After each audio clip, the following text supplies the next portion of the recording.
Hello friends, welcome to Gargi classes.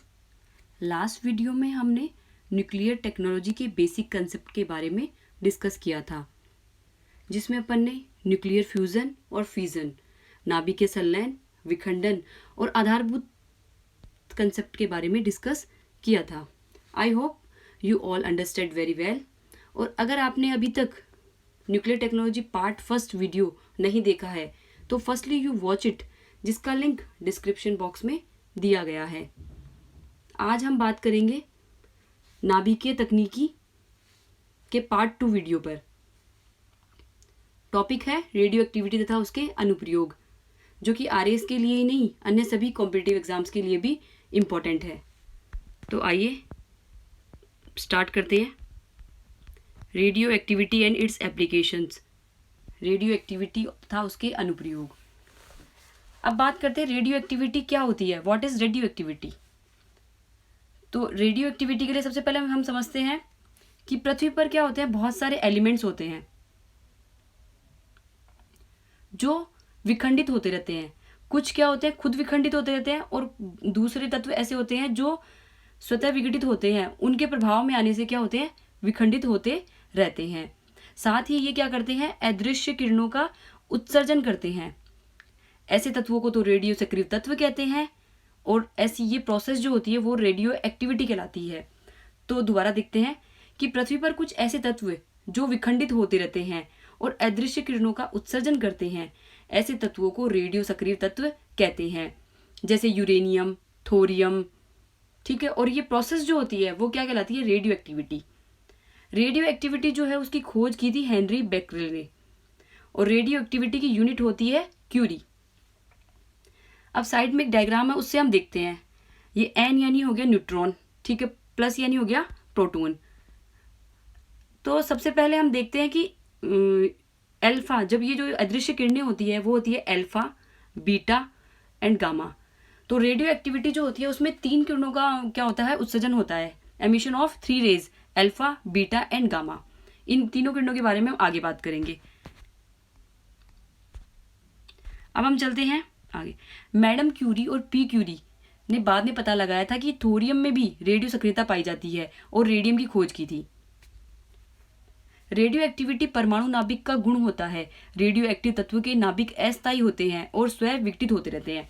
मतलब radio activity जो होता है, जो न्यूक्लियर एटम का जो न्यूक्लियस होता है उसका गुण होता है। क्यों? क्योंकि उसमें प्रोटॉन और जो न्यूट्रॉन होता है उनकी संख्या में क्या होती है, कमी आती है, यानी डिके होता है। तो उसी में क्या होता है, उससे क्या होता है, न्यूक्लियस क्या होते हैं, अस्थायी और स्थायी होते रहते हैं, और उनका विघटन होता रहता है, यानी वो सेल्फ डिके होते रहते हैं। तो ये गुण जो होता है वो रेडियो एक्टिविटी में, रेडियो एक्टिव तत्वों में पाया जाता है। अब हम देखते हैं रेडियो एक्टिविटी के प्रकार। रेडियो एक्टिविटी 2 टाइप्स की होती है। एक तो होती है नेचुरल रेडियो एक्टिविटी, दूसरी होती है आर्टिफिशियल रेडियो एक्टिविटी। नेचुरल जो रेडियो एक्टिविटी होती है वो प्रकृति में जो पदार्थ होते हैं, जैसे यूरेनियम, थोरियम, स्वतः विघटित होते रहते हैं। जबकि कृत्रिम रेडियो एक्टिविटी में क्या होता है, जो प्राकृतिक रेडियो एक्टिव पदार्थ होते हैं उनके प्रभाव में आने के बाद क्या होते हैं, वो विघटित होते हैं, उनके ऊपर इम्पैक्ट पड़ता है। ये क्या होते हैं, प्राकृतिक रेडियो एक्टिविटी से क्या होते हैं, प्रेरित होते हैं कृत्रिम रेडियो एक्टिविटी वाले तत्व। अब बोलते हैं रेडियो एक्टिविटी को किन किन यंत्रों से मापा जाता है। रेडियो एक्टिविटी को गीगर मूलर काउंटर, आयनन कक्ष, फ्लो काउंटर, इलेक्ट्रोस्कोप इत्यादि यंत्रों से क्या किया जाता है, मापा जाता है। Measurement of radioactivity, Geiger Muller counter, आयनन कक्ष, फ्लो काउंटर, इलेक्ट्रोस्कोप आदि। अब रेडियो एक्टिविटी के अंदर ही एक और कंसेप्ट है अर्ध आयुकाल, हाफ लाइफ पीरियड, कि अर्ध आयुकाल क्या होता है। क्योंकि इसको समझना इसलिए जरूरी है क्योंकि जब हम पढ़ेंगे radiation and radio active decay, तो उसमें अर्ध आयुकाल का यूज होता है। तो फर्स्टली हम देखते हैं हाफ लाइफ पीरियड। वह समय अंतराल जिसमें किसी रेडियो एक्टिव तत्व में उपस्थित परमाणु की संख्या विघटित होकर प्रारंभिक संख्या की क्या रह जाती है, आधी रह जाती है। यानी जितनी थी ना उसकी आधी, जैसे 1 थी तो आधी रह जाती है, हाफ रह जाती है। तो अभी हम ये देखते हैं, ग्राफ के थ्रू देखते हैं नंबर ऑफ हाफ लाइव्स, और ये है कोबाल्ट 60 रिमेनिंग। तो कोबाल्ट 60 का डिके जब होता है तो हम सबसे पहले देखते हैं 10 ग्राम, इधर 10 ग्राम था, फिर 5 ग्राम रह गया, 5 से फिर 2.5 ग्राम रह गया, फिर 1.25 ग्राम रह गया। तो इस तरह से क्या हो रहा है, जो पहले जो रेडियो एक्टिव में जो परमाणु की संख्या थी वो विघटित होकर क्या हो रही है, पहले की आधी रह रही है। और ये एक लाइफ साइकिल जितने वर्षों में होता है उसको हम बोलते हैं अर्धायुकाल, हाफ लाइफ पीरियड।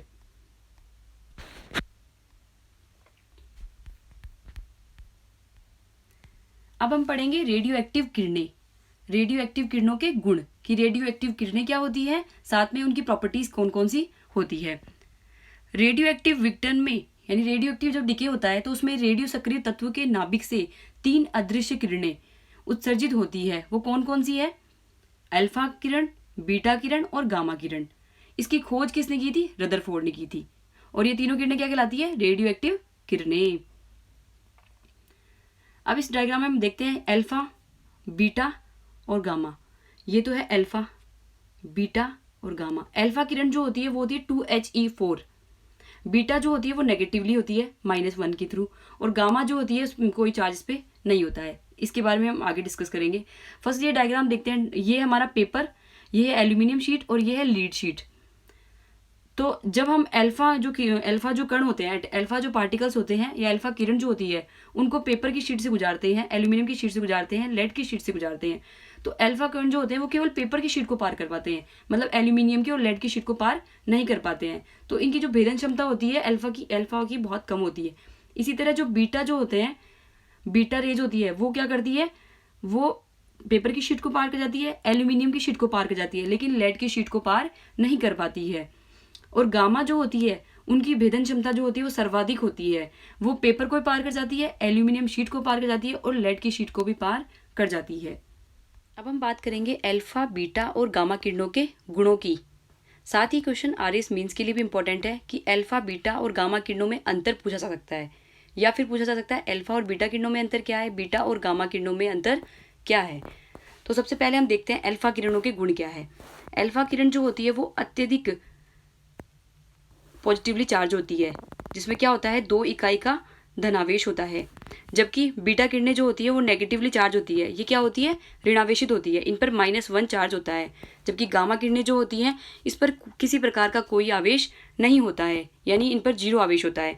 इसी तरह अल्फा किरणें जो होती है वो अल्फा कणों से मिलकर बनी होती है। अल्फा कण किसको बोलते हैं, 2He4, यानी हीलियम, जो हीलियम का जो नाभिक होता है उसको हम बोलते हैं 2He4, उसी से मिलकर अल्फा किरणें बनी होती है। जबकि बीटा किरणें जो होती है वो क्या होती है, बहुत तेजी से चलने वाले इलेक्ट्रॉन्स होते हैं। गामा किरणें जो होती है वो द्रव्यमान रहित किरणें होती हैं, जिनका कोई द्रव्यमान नहीं होता है। जबकि अल्फा किरणें जो होती है उनका द्रव्यमान कितना होता है, प्रोटॉन का जो द्रव्यमान होता है उसका 4 गुना, यानी कि +4 उनका द्रव्यमान माना जाता है। जबकि बीटा किरणें जो होती है उनका द्रव्यमान उनमें द्रव्यमान बिल्कुल नहीं होता है। गामा किरणें और जो बीटा किरणें होती है वो द्रव्यमान रहित किरणें होती हैं। फिर बात करते हैं हम अल्फा किरणें। अल्फा किरणें जो होती है वो चुंबकीय क्षेत्र और विद्युत क्षेत्र के द्वारा विक्षेपित होती है। और ये किस तरफ विक्षेपित होती है, कैथोड की तरफ। क्यों, क्योंकि ये पॉजिटिवली चार्ज होती है। जो पॉजिटिवली चार्ज होता है वो कैथोड की तरफ क्या होता है, मूव करता है। इसी तरह बीटा किरणें जो होती हैं वो किस तरफ मूव करती है, चुंबकीय क्षेत्र और विद्युत क्षेत्र दोनों के द्वारा विक्षेपित होती है। और किस तरफ मूव करती है, ये एनोड की तरफ। और गामा किरणें जो होती है वो चुंबकीय क्षेत्र और विद्युत क्षेत्र दोनों से ही विक्षेपित नहीं होती है। मतलब ये क्या होती है, विद्युत और चुंबकीय क्षेत्र के द्वारा क्या होती है, अप्रभावित रहती है, कोई इफेक्ट इन पर नहीं पड़ता है। फिर देखते हैं हम इन किरणों की भेदन क्षमता। जो अल्फा किरण जो होती है इनकी भेदन क्षमता कितनी होती है, इनकी भेदन क्षमता एल्यूमिनियम की चादर को भी पार करने में असमर्थ होती है। मतलब 0.1 मिलीमीटर, मतलब कितनी पतली एल्यूमिनियम की चादर है उसको भी पार नहीं कर पाती है। जबकि बीटा किरण जो होती है वो क्या कर जाती है, वो अल्फा किरणों से अधिक होती है और इनकी भेदन क्षमता उससे 100 गुना, मतलब अल्फा किरणों से 100 गुना ज़्यादा होती है। जबकि गामा किरण जो होती है इनकी भेदन क्षमता बहुत अधिक होती है। इनकी भेदन क्षमता अल्फा और गामा किरणों से अधिक होती है। ये लगभग 30 सेंटीमीटर मोटी लोहे की चादर को भी आसानी से क्या कर सकती है, पार कर सकती है।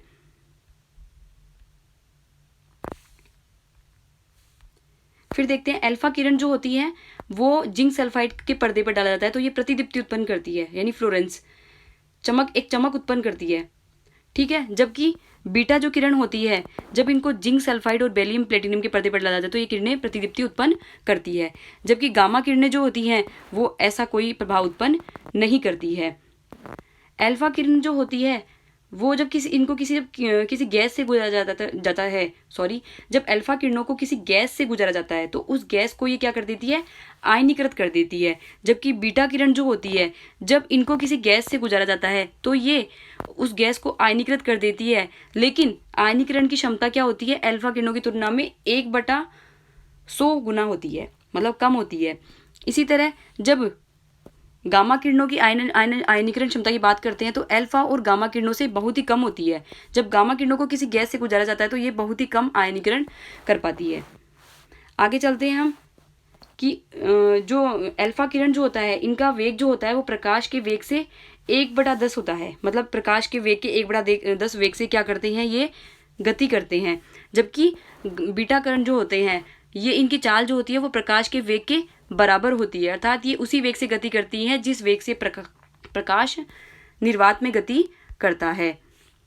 जबकि गामा किरणें जो होती है, इनका वेग जो होता है वो दोनों से कम होता है।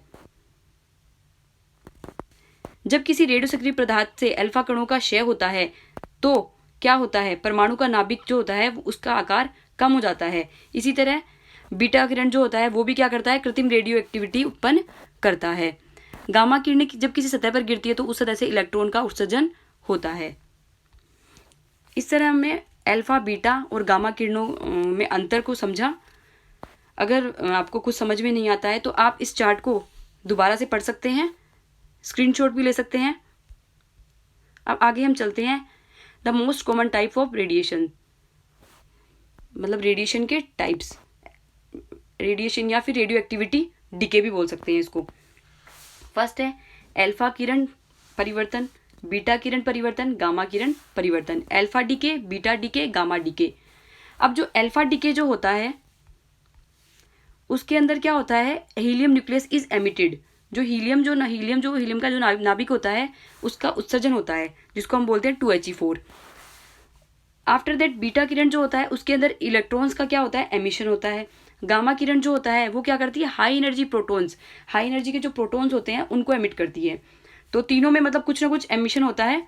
वो देख सकते हैं अल्फा किरणों में 2He4 हीलियम न्यूक्लियस का, बीटा किरणों में इलेक्ट्रॉन्स का, गामा किरणों में हाई एनर्जी प्रोटॉन्स का। अब हम देखते हैं अल्फा किरण, अल्फा रेज।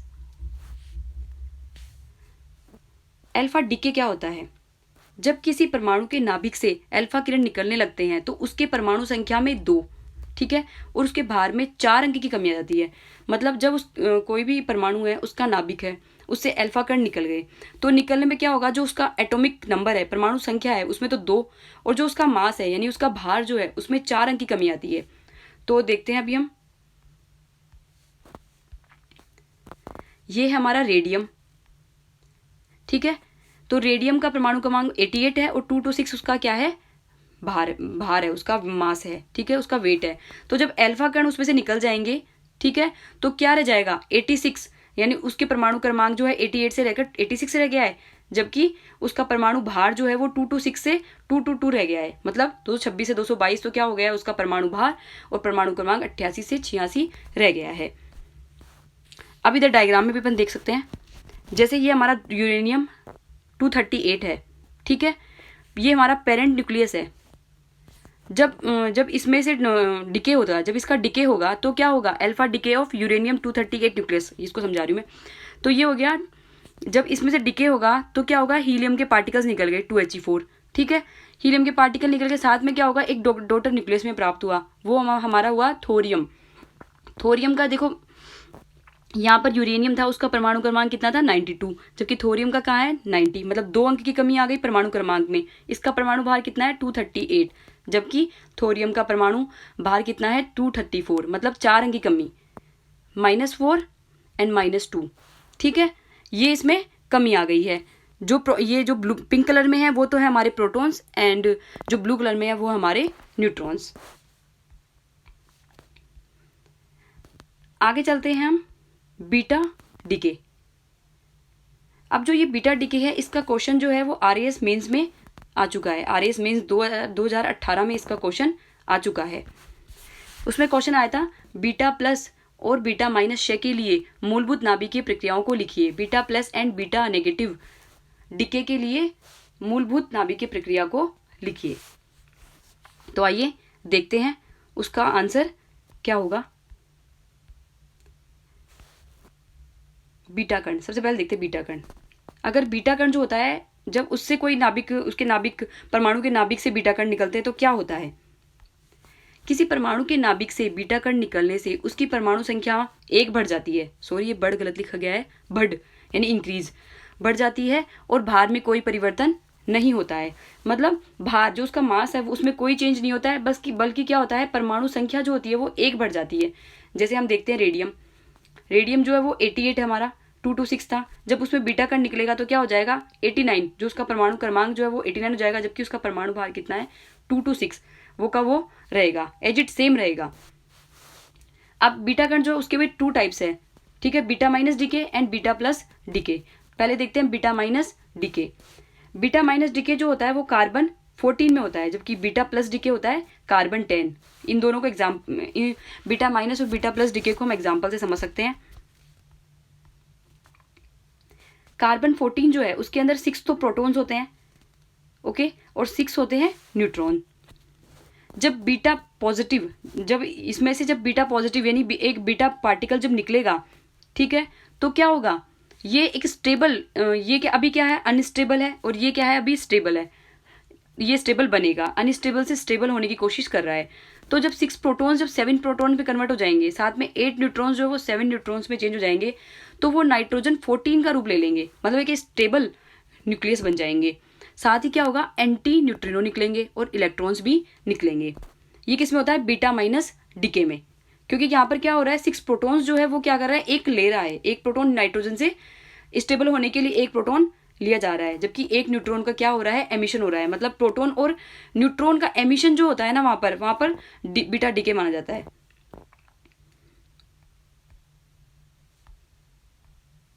अब हम देखते हैं beta plus decay. Beta plus decay में हो जाएगा हमारा कार्बन 10, इसमें 6 प्रोटॉन्स होते हैं, 4 न्यूट्रॉन्स होते हैं। जब एक बीटा पॉजिटिव इसमें से निकलेगा तो क्या होता है, देखते हैं। यहाँ पे ये बोरॉन 10 में कन्वर्ट होएगा। अभी कार्बन 10 जो है वो अनस्टेबल है, बोरॉन 10 स्टेबल बनेगा। 5 प्रोटॉन्स एंड 5 न्यूट्रॉन्स, 6 प्रोटॉन्स जो थे वो 5 प्रोटॉन्स में कन्वर्ट हो गए हैं, 4 न्यूट्रॉन्स जो है वो 5 न्यूट्रॉन्स में कन्वर्ट हो गए हैं। साथ में न्यूट्रिनो और पॉजिट्रॉन, ठीक है, इनका क्या होता है, इमिशन होता है। तो ये हमारा हो गया है बीटा कण डीके।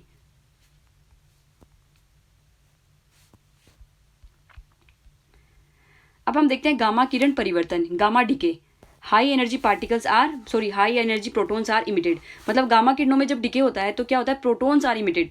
इसमें कुछ भी मतलब प्लस, ना तो कोई परमाणु क्रमांक में कमी आती है, ना कोई परमाणु भार में कमी आती है। केवल हाई एनर्जी के प्रोटॉन्स जो होते हैं वो उनका उत्सर्जन होता है। किसी परमाणु के नाभिक से गामा किरण निकलने पर उस नाभिक के द्रव्यमान और आवेश में कोई परिवर्तन नहीं होता है। अब इस डायग्राम से समझते हैं हम। देखो, ये हमारा अनस्टेबल न्यूक्लियस है, ठीक है, और ये हमारा स्टेबल न्यूक्लियस है। जब इससे गामा किरण निकलेगी जाएगी, जब इसमें गामा किरण निकलेगी तो क्या होगा, गामा फोटोन्स, ठीक है, गामा प्रोटॉन्स या फोटोन्स जो है उनका उत्सर्जन होएगा, जिसमें क्या होंगे, हाई एनर्जी वाले होंगे ये, ठीक है। और ये किस में कन्वर्ट हो जाएंगे, स्टेबल न्यूक्लियस में। ये जो न्यूक्लियस होगा वो पहले से ज्यादा स्थायी होगा। अब इसी टॉपिक को हम समझेंगे एक वीडियो से, जिसमें आपको अच्छे से और समझ में आ जाएगा कि किस तरह से अल्फा डीके हो रहा है, किस तरह से बीटा डीके हो रहा है। तो आइए, स्टेबल न्यूक्लियस में क्या होता है कि जो न्यूक्लियर फोर्स, नाभि के बल जो होता है ना, वो इतना स्ट्रॉन्ग होता है कि न्यूक्लियस को बांधे रखता है। मतलब न्यूक्लियस के जो प्रोटॉन और न्यूट्रॉन है वो एक जगह रहते हैं, वो न्यूक्लियस को छोड़कर नहीं जाते हैं, जैसे ब्रह्मांड में होता है, ठीक है। अब ये बहुत सारे क्या होते हैं, 14 बिलियन अगो से ये प्रोसेस चलती आ रही है, मतलब 14 अरब वर्ष से ये प्रोसेस चलती आ रही है। अब देखते हैं हम अनस्टेबल न्यूक्लियाई। अनस्टेबल न्यूक्लियाई जो होते हैं, जैसे ये रेड वाले तो हमारे प्रोटॉन्स है, जिसमें बहुत सारे प्रोटॉन्स है लेफ्ट साइड में, जबकि राइट साइड में क्या है, टू मेनी न्यूट्रॉन्स। येलो वाले जो होते हैं हमारे न्यूट्रॉन्स है। तो ये क्या होते हैं, दोनों ही क्या है, अनस्टेबल है, ठीक है। तो ये दोनों में जैसे जो टू मेनी प्रोटॉन्स है वहाँ से प्रोटॉन्स निकल रहे हैं, जबकि टू मेनी न्यूट्रॉन्स है वहाँ से न्यूट्रॉन्स निकल रहे हैं। तो जब निकलते हैं तो क्या होता है, रेडियो एक्टिव डिके होता है। और जब ये रेडियो एक्टिव डिके होता है, रेडिएशन उत्पन्न होता है, जैसा कि आपने देखा होगा कि रेडिएशन डेवलपमेंट हो रहा है। तो ये रेडिएशन डेवलपमेंट होता है तो उसमें 3 चीजें होती है, अल्फा डीके, बीटा डीके और beta minus decay, beta plus decay. Alpha decay में क्या होता है 2He4, बीटा डीके में हमारे क्या निकलता है B और A+1 और बीटा माइनस में होता है -1। अब हम देखते हैं पेरेंट न्यूक्लियस है हमारे पास, उसमें डॉटर न्यूक्लियस चलती है और वो जो हमारा 2He4 में कन्वर्ट हो रहा है, जिसमें क्या होता है द्रव्यमान में 4 अंक की कमी, चार्ज में 2 अंक की कमी यहाँ पर आ जाती है। जैसे यूरेनियम 238 है वो थोरियम 234 में कन्वर्ट हो रहा है। अब इनमें से किसी में भी कन्वर्ट हो सकता है वो। अब देखते हैं बीटा माइनस डीके, इसमें क्या होता है टू मेनी न्यूट्रॉन्स होते हैं। न्यूट्रॉन्स जो होते हैं वो किस में कन्वर्ट होंगे, यहाँ पे प्रोटॉन्स में, उसको बोलेंगे बीटा माइनस डीके, ठीक है। और साथ में क्या होगा, इलेक्ट्रॉन जो है उनका भी इमिशन होगा। टू मेनी न्यूट्रॉन्स जो है उनको वो किस में कन्वर्ट होंगे, किस में होंगे, प्रोटॉन में, और बीटा पार्टिकल निकलेंगे, ये रहा जो दिख रहा है। अब इसको एग्जाम्पल से समझते हैं। जैसे ये कार्बन 6C14 है, ठीक है, इसमें 6 प्रोटॉन्स है, 8 न्यूट्रॉन्स है। वो जो क्या होगा, ये स्टेबल होने के लिए किस में कन्वर्ट होंगे, नाइट्रोजन में, ठीक है। इसका परमाणु क्रमांक जो है वो क्या हो जाता है 6 से 7 हो जाता है, यानी कि, और साथ में मास क्या है सेम रहता है। अब हम देखते हैं beta plus decay, too many protons. Beta plus जो होता है उसके अंदर क्या है, प्रोटॉन्स ज़्यादा है जबकि न्यूट्रॉन्स क्या है, कम है। तो ये क्या होगा, न्यूट्रॉन्स ज़्यादा में कन्वर्ट होएगा, बीटा पार्टिकल्स क्या होंगे, पॉजिट्रॉन के रूप में इमिशन होगा। अब हम दोनों को देख लेते हैं, बीटा माइनस और बीटा पॉजिटिव, स्क्रीन में आप देख सकते हैं। एग्जाम्पल से देखते हैं। अब 6C10 है कार्बन, ठीक है। अब जब ये बीटा प्लस डीके होता है तो क्या होता है, ये बोरोन में कन्वर्ट हो जाता है 5B10 में। स्टेबल और अनस्टेबल, जब कोई भी न्यूक्लियस होता है वो हमेशा अनस्टेबल से स्टेबल होने की कोशिश करता है। Alpha decay, beta decay, beta plus decay, इसको हम एक ग्राफ के थ्रू देखते हैं। जो एक्स एक्सिस पे हम देखते हैं नंबर ऑफ प्रोटॉन्स Z और वाई एक्सिस पे है नंबर ऑफ न्यूट्रॉन्स N। और जो हमारी जो ये ग्रीन कलर की लाइन जा रही है वो है बिल्कुल इक्वल, नंबर ऑफ प्रोटॉन्स और नंबर ऑफ न्यूट्रॉन्स की संख्या क्या है, बराबर है। और जो पिंक कलर की लाइन है वो स्टेबिलिटी लाइन है, वो शो करिए कि कितना स्टेबल है हमारा न्यूक्लियस। अगर उसकी लाइन के जो लेफ्ट साइड है वो तो क्या है हमारे प्रोटॉन न्यूट्रॉन्स, और जो इसके राइट साइड में है वो हमारे पिंक वाली लाइन के हमारे राइट साइड में जो है वो है नंबर ऑफ प्रोटॉन्स। अब जो बीटा माइनस जो होता है वो क्या करता है, टू मैनी न्यूट्रॉन्स जो होते हैं उसके अंदर होते हैं, ठीक है। तो वो क्या एमिट्स करता है, टू मैनी न्यूट्रॉन्स को, जबकि बीटा प्लस एमिटर्स क्या करते हैं, टू मैनी प्रोटॉन्स रखते हैं। तो दोनों में अपोजिट प्रोसेस चलती है। और आप देख सकते हैं नंबर ऑफ प्रोटॉन्स जो है हमारी 80 से प्लस होता है तो हमारा क्या होता है, अल्फा पार्टिकल्स का उत्सर्जन होता है। अब एक ग्राफ, एक चार्ट के थ्रू देखते हैं, अल्फा, बीटा माइनस और बीटा प्लस। अल्फा जो है वो -4 उसमें डिके हो जाता है, जबकि एटॉमिक नंबर में 2 अंक की कमी आ जाती है। बीटा में क्या होता है, सेम रहता है मास, और बीटा प्लस में भी सेम रहता है, ठीक है। आप ये चार्ट देख सकते हैं, उसमें पूरा डिस्क्रिप्ट दिया गया है। If this video is relevant for you then subscribe our channel and give a thumbs up. For any query related to this video, please comment in our comment section. Thank you.